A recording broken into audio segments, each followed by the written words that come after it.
पिछुअरिया हरैया के गछिया हरे हरे बालम हरैया फरेला झाबादार हो हरे हरे बालम एकही गे पतवा रे तुरी के मंगावल हरे हरे बालम एकही गे पतवा रे तुरी के मंगावल हरे हरे बालम ओही के लहंगा सियास रे हरे हरे बालम ओही के लहंगा सियास रे हरे हरे बालम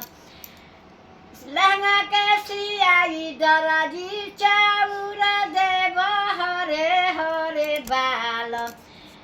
लहंगा के सियाई दराजी चाउर देव हरे हरे बालम आउर देव दे डाल रे हरे हरे बालम आउर देव दे डाल रे हरे हरे बालम लहंगा पहिरी हम सुतल आंगनवा हरे हरे बालम दराजी झाकिया झुकी जास रे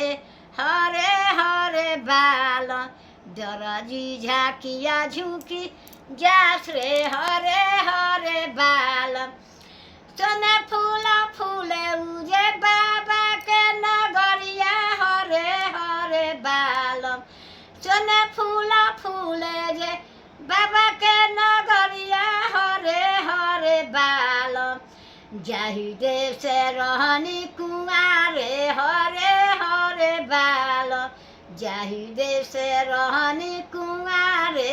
हरे हरे बालम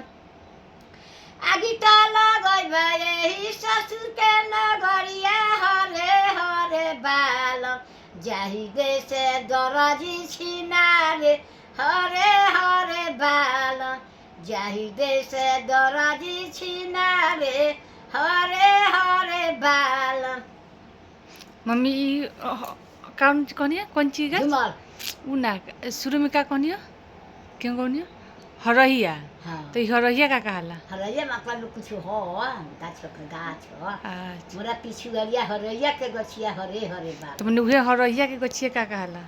हरैया फरेला झाबादार रे हरे हरे बाल हरहिया के गाछ कैसन होला का जाने